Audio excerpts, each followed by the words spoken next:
यह व्रत भविष्य उत्तर पुराण में वर्णित है। इस व्रत को स्त्रियों को भाद्रपद शुक्ल पक्ष के तृतीया को करना चाहिए, जिस दिन मुहूर्त भर भी तृतीया हो। उस दिन इस गौरी व्रत का विधान है। कुछ विद्वान इसे तृतीया और चतुर्थी मिली हो उस दिन का उत्तम अनुष्ठान बताते हैं।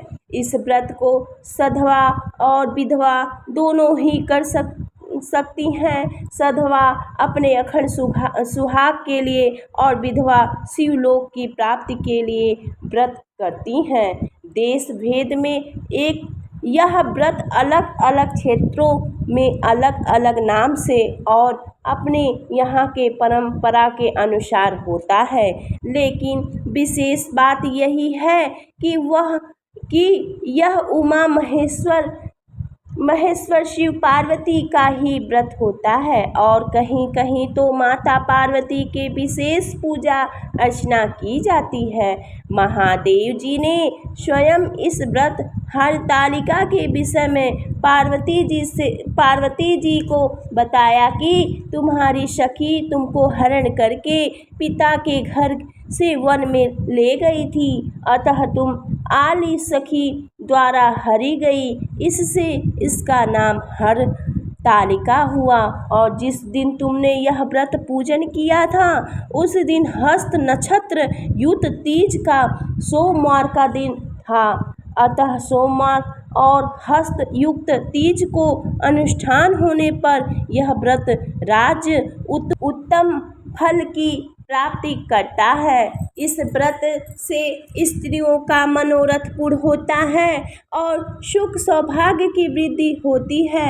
इस व्रत को सर्वप्रथम पति रूप में महादेव जी को प्राप्त करने के लिए हिमाचल पुत्री गौरी ने किया था। इससे यही गौरी व्रत के नाम से भी विख्यात है। इस व्रत से उमा और महेश्वर दोनों ही प्रसन्न हो व्रती को मनवांछित वस्तु प्रदान करते हैं और उन्हें शिवलोक की प्राप्ति कराते हैं। इस व्रत को विधि पूर्वक करने के लिए व्रती स्त्री को प्रातः ब्रह्म मुहूर्त में उठकर नित्य कर्म से निर्मित होकर शंकर पार्वती का ध्यान करके संकल्प करना चाहिए कि मैं आज हरतालिका का व्रत का श्रद्धा पूर्वक पूजन अनुष्ठान करूंगी। इसके उपरांत स्नान से पवित्र अपने घर में पूजा घर को कदली स्तंभ एवं वंदन वार से सजाएं और वहां गौरी युक्त महादेव जी की प्रतिमा शिवलिंग अथवा गौरी शंकर का सुंदर चित्र पवित्र वेदी पर स्थापित करें। शिव पार्वती का आह्वान करते हुए भक्ति पूर्वक सोपचार विधि से पूजन अर्चन करें और इसकी कथा को अपने पति सहित सुने और सुनावें। अंत में फल फूल नैवेद्य से पूजा करें, बारंबार नमस्कार करें और कहें कि हे शिवा, हे कल्याणी, आपको नमस्कार है। ब्रह्मा रूपिणी जगत आत्मा, हे सिंह वाहिनी, संसार के भय तापों से हमारी रक्षा करो। इस प्रकार शिव जी के साथ गौरी की पूजा करके आरती निराजन करें और फिर रात्रि जागरण करें, यथाशक्ति अन्न का दान दें। इस व्रत के समस्त विधि स्वयं महादेव जी ने जगत माता पार्वती को बताई। उसे कथा के अंत में दिया गया उसका पालन करना चाहिए। मंदार के फूलों की माला से गुथी बेड़ी और दीप वस्त्रों से सुसज्जित माँ पार्वती जी तथा जटाओं पर शोभित अर्धचंद्र कपालों की माला धारण किए दिगंबर शिव को मैं नमस्कार करता हूँ। एक समय परम पवित्र भूमि कैलाश पर्वत पर विशाल वट वृक्ष के नीचे भगवान शिव, माता पार्वती एवं सभी गणों सहित अपने बाघंबर पर विराजमान थे। बलवान वीरभद्र, भृगी, सिंगरी, नंदी आदि अपने अपने पहरों पर सदा सदाशिव के दरबार की शोभा बढ़ा रहे थे। गंधर्व, किन्नर, ऋषिगण शिव भगवान की विविध अनुष्ठ छंदों में स्तुति गान कर विभिन्न प्रकार के वाद्यों को बजाने में संलग्न थे। उसी शुभ अवसर पर माता पार्वती जी ने भगवान शिव से दोनों हाथ जोड़कर प्रश्न किया कि हे महेश्वर, मेरे बड़े सौभाग्य हैं जो मैंने आप सरीखे अर्धांगिनी पति को वरण किया है। यदि आप प्रसन्न हो तो क्या मैं जान सकती हूँ कि मैंने वह कौन सा पुण्य दान किया था जिससे आप जैसे जगत के स्वामी पति रूप में मुझे प्राप्त हुए। आप अंतर्यामी हैं, यह मुझे दासी को बताने की कृपा करें। तब पार्वती जी की ऐसे प्रार्थना सुनकर शिव जी बोले, हे वरानन, उस समय तुमने एक अति उत्तम पुण्य का संग्रह किया था जो एक अति गुप्त व्रत है जिसे तुमसे कहता हूँ। यह व्रत भाद्रपद मास के शुक्ल पक्ष के तीज का व्रत है जो हरतालिका के नाम से प्रसिद्ध है। यह व्रत जैसे तारागणों में चंद्रमा, नौ ग्रहों में सूर्य, वारणों में ब्रह्मा, नदियों से गंगा, पुराणों में महाभारत, वेदों में साम, इंद्रियों में मन, ऐसा यह व्रत श्रेष्ठ है। तो जो तीज हस्त नक्षत्र युक्त पड़े तो वह और भी महान पुण्यदायक होता है। ऐसा सुनकर श्री पार्वती जी ने पूछा, हे महेश्वर, मैंने कब और कैसे यह व्रत किया था, विस्तार के साथ श्रवण करें। शंकर बोले, हे उमा, भारतवर्ष के उत्तर में यह जो हिमालय श्रेष्ठ पर्वत है, यह नाना प्रकार की धन संपदा, खनिज, वनस्पति, औषधियों से युक्त है।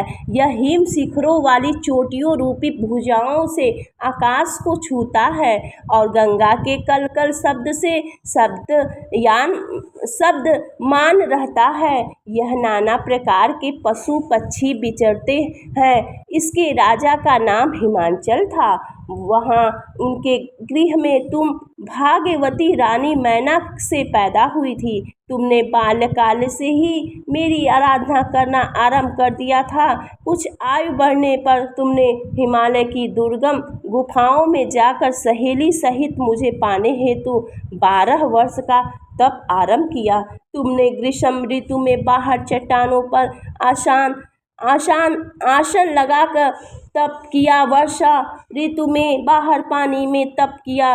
हिम ऋतु में पानी में खड़े होकर मेरे ध्यान में लगी रही।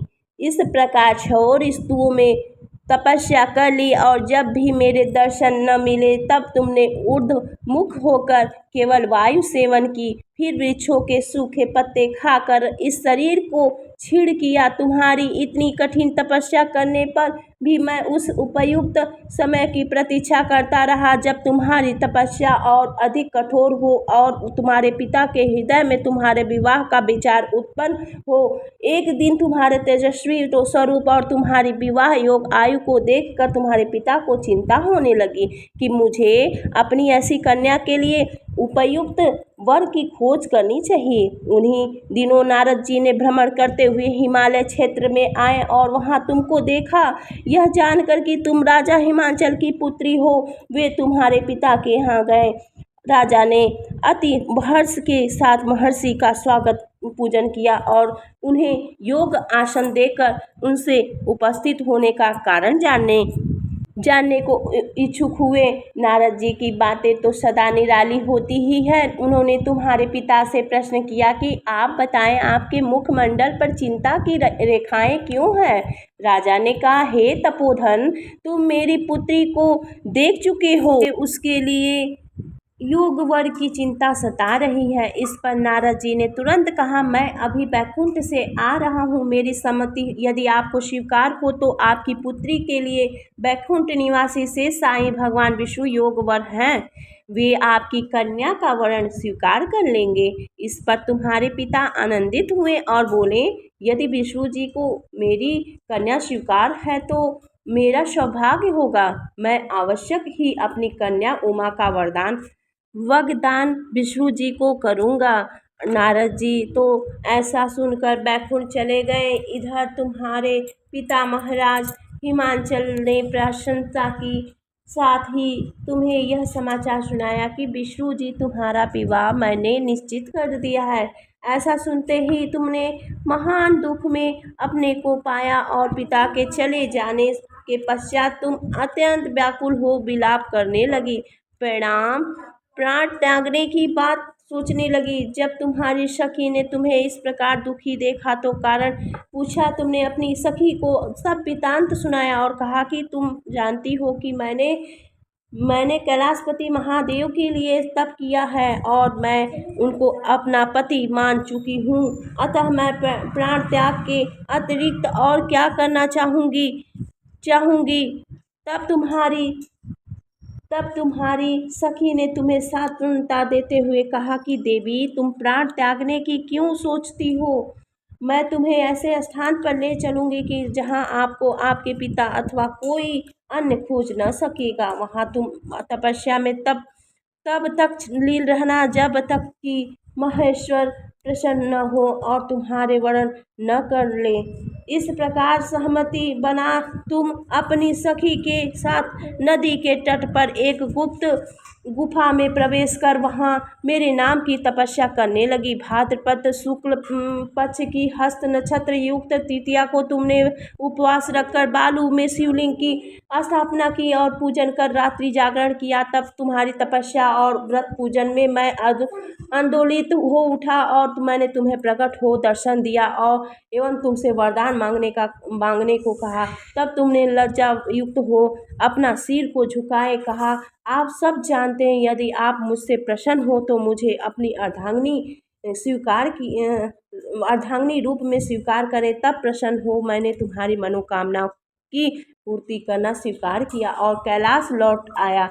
इधर तुम्हारे अपने घर से इस प्रकार बिना कहे चले जाने पर तुम्हारे बहुत खोजा गया। घर घर और वन में बहुत ढूंढा गया, किंतु तुम्हारे न मिलने पर राजा हिमांचल कहने लगे कि हमारी कन्या को कौन सा देव दानव गंधर्व किन्नर कहाँ हर ले गया। तुम्हारे पिता तुम्हें कहीं न पाकर भगवान विष्णु के साथ तुम्हारे विवाह का वचन भंग होने के चिंता में दुखी हो एक बार तो मूर्छित हो गिर पड़े। इधर तुमने अपने व्रत अनुष्ठान की पूर्ति होने पर व्रत का पारण किया, समस्त पूजन सामग्री को नदी में विसर्जित कर स्नान किया। उसी समय तुम्हारे नगर निवासी मंत्रीगण पिता हिमांचल के साथ वहां आ पहुँचे तथा तुमको सखी सहित पाकर प्रसन्नता को प्राप्त हुए। वे तुमसे लिपट कर रोने लगे और बोले, उमा, तुम बिना बताए इस भयंकर वन में कैसे चली आई, जहाँ सिंह, बाघ,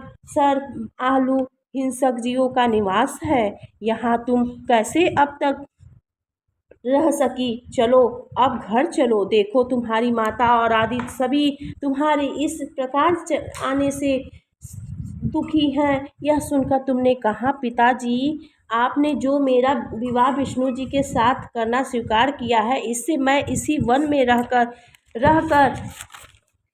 अपने प्राण विसर्जन करूंगी। मैं सदाशिव शंकर को अपना पति मान चुकी हूँ और उन्हें भी मुझे वर्ण करना स्वीकार कर लिया है। अतः हे तात, मुझे घर चलने को मत कहो। ऐसा कहकर महाराज हिमांचल दुखी हुए और बोले, हे पुत्री, तुम शोक मत करो। मैं तुम्हारा विवाह भगवान विष्णु के साथ कदापि नहीं करूँगा और तुम्हारा अभिष्ट वर जो तुम्हें प्राप्त है उन्हीं सदाशिव के साथ ही तुम्हारा विवाह करूँगा। अब घर चलो। इतना सुनकर तुम खुशी खुशी अपनी सहेली के साथ नगर में गई और अपनी माता तथा सहेलियों से मिली। सभी और आनंद प्रशंसा छा गई। एक शुभ मुहूर्त वेद विधि के साथ तुम्हारे पिता हिमांचल और माता महारानी मैना ने हमारे साथ तुम्हारा विवाह कर दिया। हे पार्वती, उसी व्रत के प्रभाव से तुमने ऐसे सौभाग्य को प्राप्त किया है।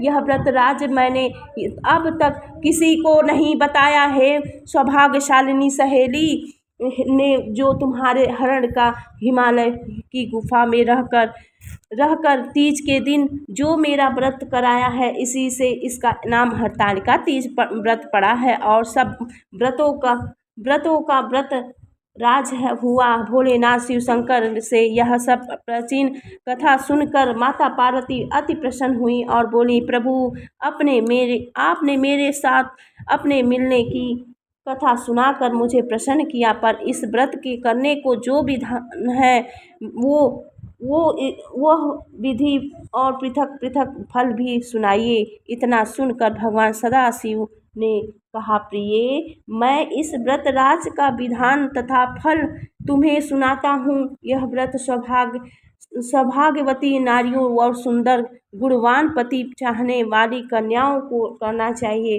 भाद्र पक्ष के शुक्ल पक्ष के द्वितीया के शाम को आरंभ करते हुए इस तीज के व्रत को धारण करें। व्रत निराहार अर्थात और निर्जला करना चाहिए। भगवान शिव पार्वती की सूर्य या मिट्टी की प्रतिमा को एक सुंदर वेदी पर स्थापना करें। केले पुष्प आदि के खंभे स्थापित करके रेशमी वस्त्र के चंदों व ताने, फिर स्तुति गान वाद भेरी शंख मृदंग झांझ आदि से रात्रि जागरण करना चाहिए। प्रातः भगवान शिव की पूजन के बाद फल फूल पकवान लड्डू मेवा तरह तरह की भोग को सामग्री समर्पण करें। फिर ब्राह्मण को द्रव्य अन्न वस्त्र पात्र आदि का दान श्रद्धा युक्त देना चाहिए। भगवान शिव को हर वस्तु पंचा श्री मंत्र से नमः शिवाय कहकर अर्पण करना चाहिए। प्रार्थना के समय अपनी इच्छा जो हो भगवान के सामने रखनी चाहिए। फिर पार्वती जी से प्रार्थना इस प्रकार करें। तो दोस्तों, यहीं तक मेरा वीडियो था। प्रार्थना अगले वीडियो में आप लोगों को सुनने को मिलेगा। तब तक प्रेम से बोलिए हर हर महादेव। महादेव आप सभी की हर मनोकामनाएं पूरी करें। सभी के पति की लंबी आयु के साथ इस वीडियो को मैं समाप्त करती हूँ, इस कथा को समाप्त करती हूँ। हर हर महादेव कमेंट सेक्शन में ज़रूर लिखिएगा। जो भी माताएं बहनें भाई सुने उनकी सारी मनोकामनाएं पूरी करें।